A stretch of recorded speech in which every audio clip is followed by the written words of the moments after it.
Okay, morning everyone. Okay, so you see this nasty wood contraction that I have on the wall here. This is what I did was I was using, there is holes in my concrete walls down here. My concrete walls here are 1 foot thick. They're 12 inches wide from this inner edge to the outside. So what they did back in 1928, in order to put these wood studs up for the walls, they put plugs, okay? So they drilled the holes, and the holes I noticed the other day, I measured one over here, and it's almost about maybe 3.5 inches long. So I smashed some wood back in there, and what I've done is I've used over here on the left side, I've used the 2 plugs, one at the ceiling and one down about 3 foot, and I've put a board there.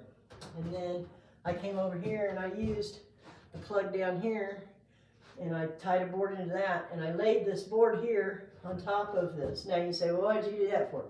Well, I have my tongue and groove cedar boards that I'm going to use as my forms on the front face of this. When I put my concrete in, I need to have a board or something across that to keep that concrete from flowing outward, okay?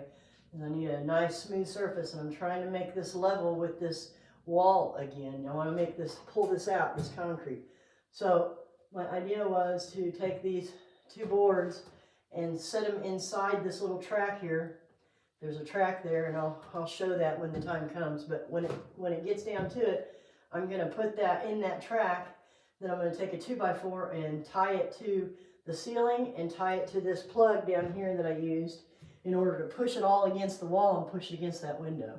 So I have every intention of using this boards across, and I was trying to reuse the plugs that were put in there 100 years ago because I didn't want to drill new holes in my concrete, okay? So today what I'm going to try to do is I'm going to go up there and I'm going to put some hydraulic cement in there. And I've already shown it in some of my other videos where there's leakage happening up in here. We haven't had rain for the last couple weeks, so lucky for us, I haven't had anything. But I'm going to use some hydraulic cement, and I know this is probably going to be, people are going to go, oh, well, that's overkill. Well, it might be, but I'm going to put the hydraulic cement on there where I know all of those leaks are happening along this line up in here. And I'm also going to try to smash some in the sides here before I get started with some of my other areas.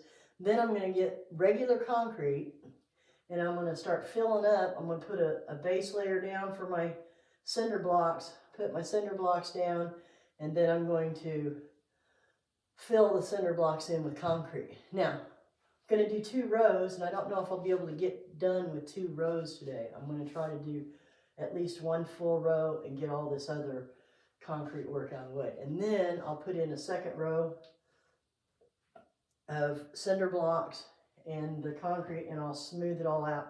When that's done, then I'll put the form on the front and I'll fill it all in. When I go to fill it all in is when I'll have these boards up here. I have 2 of these. This is the old tongue and groove cedar out of this building. I believe there was a bunch of cedar on this property when this building was built in 1928, and I think they milled it right here on the property. I cannot be for sure for that, but I had read somewhere in some article, and now I can't even tell you where, that all of the wood was milled on site, it said. So anyway, so this is what they are, tongue and groove. They're beautiful. It's beautiful cedar wood, and I hope to eventually maybe take some of this and put it into our front living room up there where the fireplace is at. It was full. In 1972, that whole room up there was full of the tongue and groove cedar. And somebody came through and they ripped out part of it, and then they covered up a bunch of other parts of it. So I hope to take it back to that someday. I have saved all of it that I could find. And I'm going to use this for this form. And it'll be easily cleaned after that, and I'll still be able to use the front of it.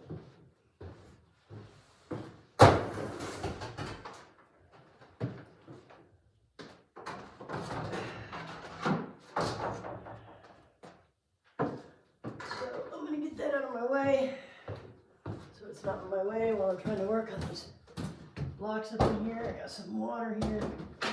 Got my bucket for my cement mix.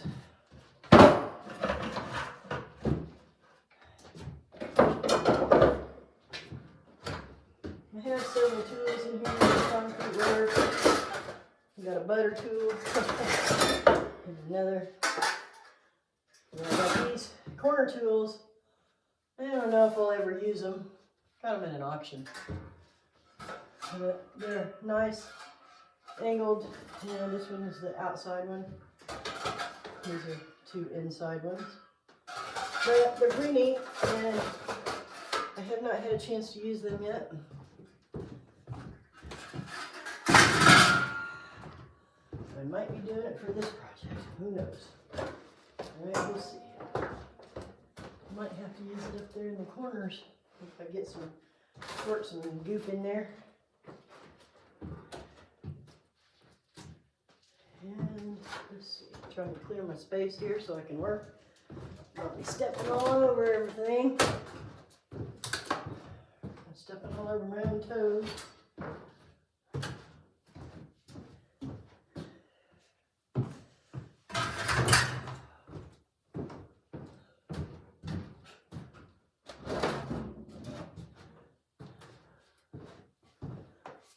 I know that a lot of my other videos have been pretty boring because I couldn't talk because I was trying to clean and demo. And when you're doing demo, you have to wear PPE. It's critical to wear PPE when you're doing demo work. You know, I had somebody else ask me why I can work around this. This doesn't bother me, and this will be cleaned. I don't have any problem with it. But the dust, when I'm creating all the dust and it's all up in the space, I don't like that. I don't want to breathe that in. So I'm gonna get my hydraulic cement.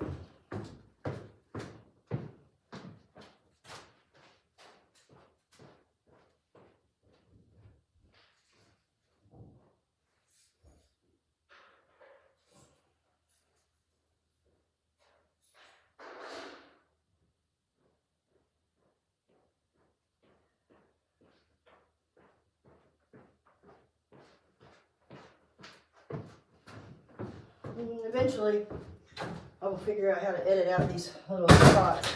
I have not figured it out yet, and I apologize for that, you guys.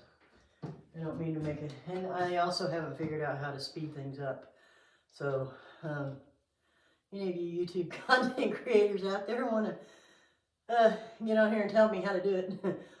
It's not that I can't learn it. I just haven't had the time because I try to spend a minimum of 2 to 4 hours down here every day, but I'm also a medical caregiver, so I have other obligations that I have to do in the morning. So a lot of times I can't get here until late morning or early afternoon. So I also wanted to talk about my historic document. I have created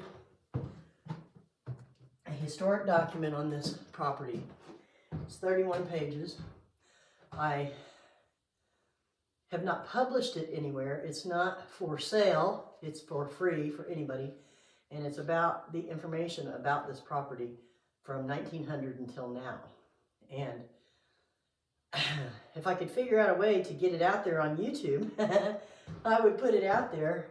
Or I even thought about, somebody said, well, why don't you make your own website?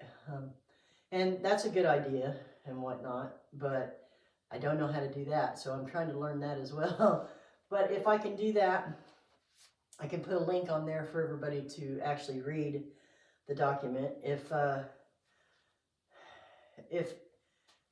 somebody knows how to put up a document on YouTube, a PDF document, so that people can open it and or link it somehow. I do not know how to do that just yet. But if somebody can tell me how to do that, I would gladly put it out there for people.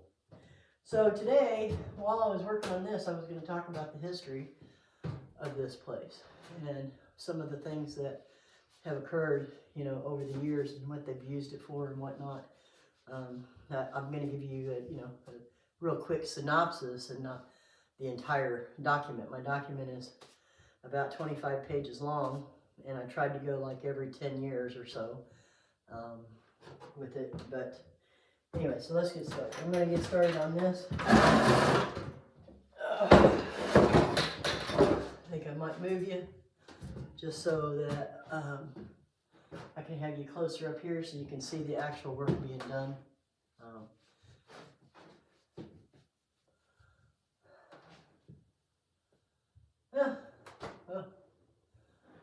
Might have to change it here in a minute.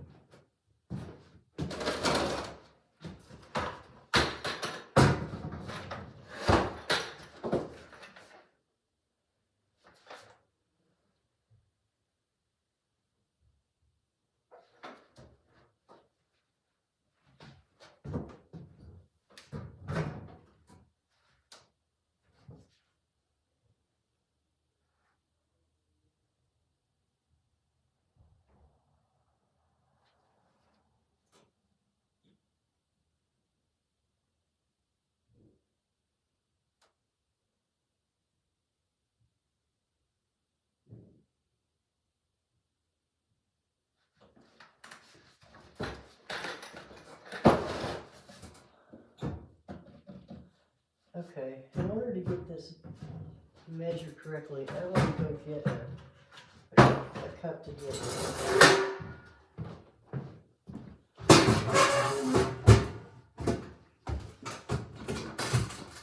I'll be back.